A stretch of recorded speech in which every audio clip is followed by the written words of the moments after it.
福生无量天尊，道有慈悲，贫道贤真。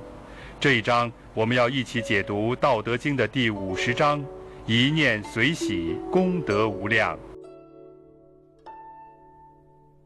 人从出生的那一刻起，就注定了终将走向死亡，这是一个无可逃避的生存事实。而《道德经》第50章，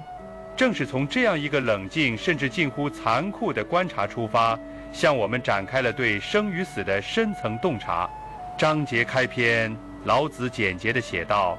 出生入死生之徒十有三，死之徒十有三，人之生动之于死地亦十有三。也就是说，在100个行走于尘世的人中，有1/3是因为自然生命的规律而活着，有1/3是因为各种突发原因而死亡，而剩下的1/3是由于自身的行为、欲望、选择和状态，主动地将自己推入了死亡的境地。这并不是一个数学概念上的分布，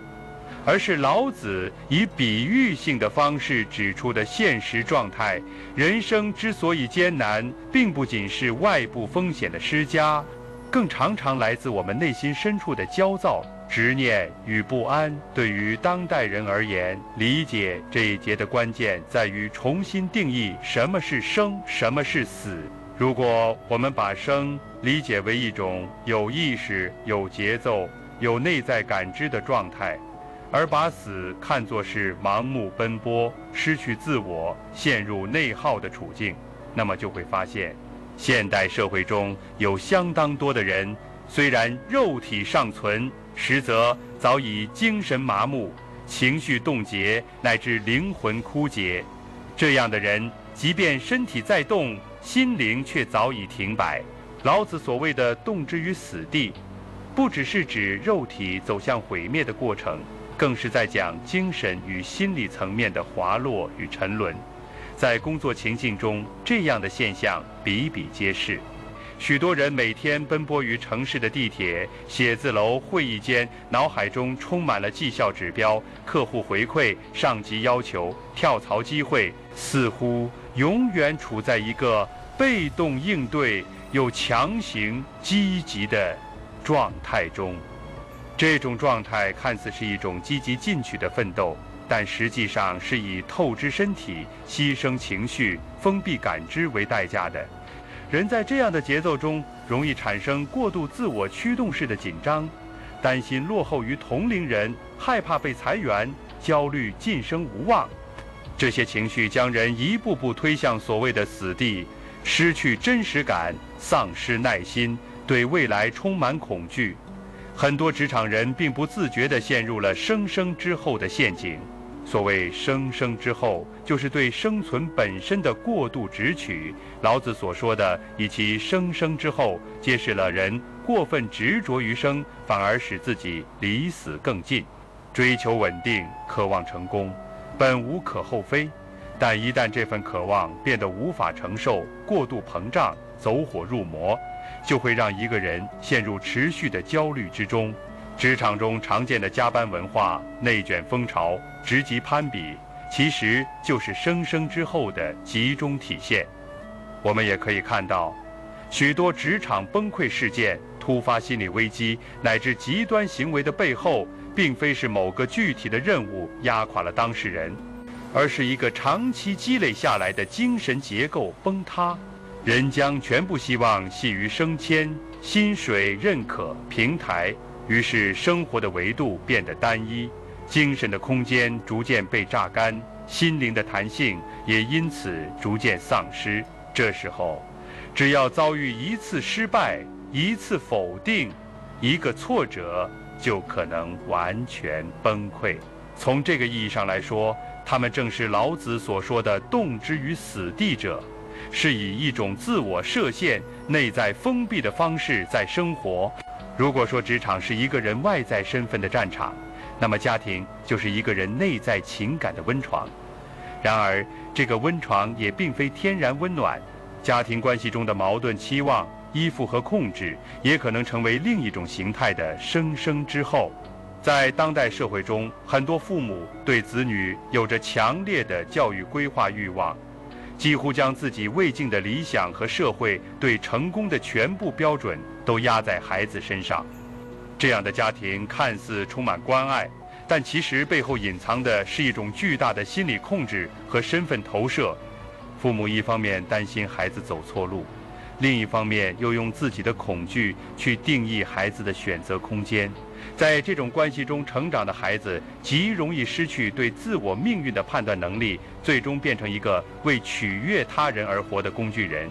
而在婚姻关系中，动之于死地的状态常常表现为对关系控制感的失衡。一方若长期以自己的标准要求对方改变，以期待爱得更深为借口进行情感勒索，另一方就可能在内心感到被否定、被规训、被压迫。这样的家庭关系看似仍在运作，实则早已失去了温度和互信，只剩下惯性与义务的维护。最终，家庭也就不再是一个滋养生命的所在，而成为压抑自我的牢笼。老子并未止步于指出问题，他在本章中给出了方向性的建议：盖闻善射生者，路行不遇四虎，入军不备甲兵，四无所投其脚，虎无所措其爪，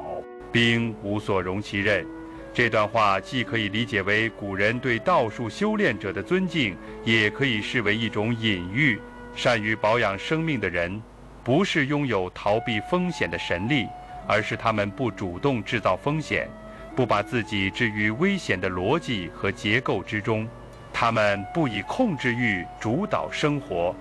而是以顺势而为，不争为本。从职场角度来说，善射生者并不是那些拼命追赶、唯绩效论的工作狂，而是懂得在激烈竞争中保持自我节奏、坚持边界、懂得说不的人。他们能够专注当下工作，而不迷失在结果导向中，能够接纳短期波动，而不把一时得失看作命运审判。他们懂得节奏感的重要性，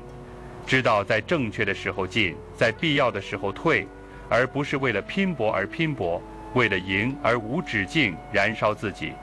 而从家庭角度来看，善射生者是那些不以爱之名强行干涉，不用道德操控家庭成员的人。他们善于倾听，能够与家人共同成长，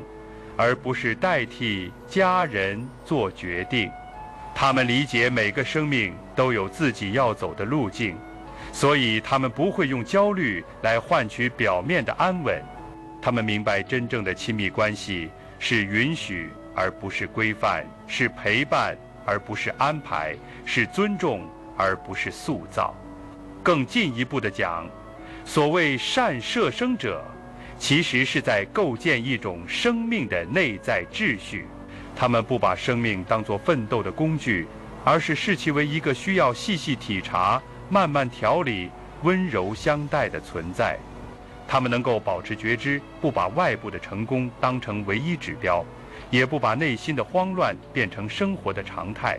在当代，这样的人可能是那些能做到深度工作与深度休息的人，可能是那些懂得放下手机与家人真实互动的人，也可能是那些在人生选择中不是一味求快，而是能看清长期路径的人。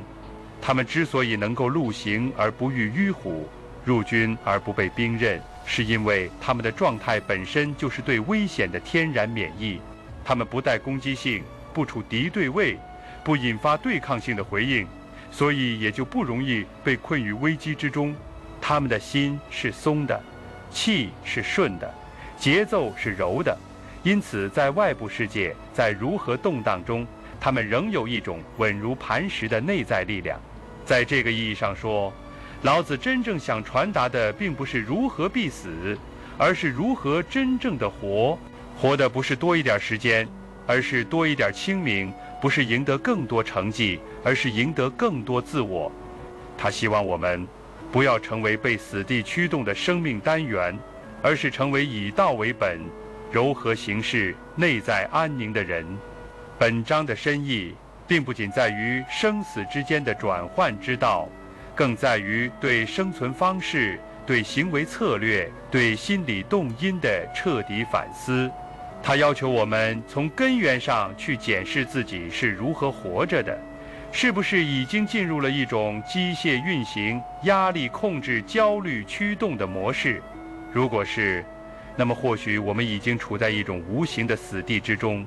而如果不是，那就要珍惜、维护那一份心灵的自由与松弛。当我们理解了何为无死地之后，才有可能接住老子在下一章中所要展开的生命生成之道。它将带领我们进入到如何运作万物、如何孕育生命、如何不言而交的更高层次智慧领域。如果说第50章是一次从生死角度出发的破局之思，那么第51章就是一次从根本生命运行机制出发的构建之道。如果你曾思考过，人的命运究竟能否不再由他人定义，能否不再被外界牵引？如果你希望掌握一种更加自由而深刻的活法，那就一定不能错过接下来的内容。欢迎在评论区分享你的感悟。道德经的智慧应该被更多人看见。关注频道，我们下期再见。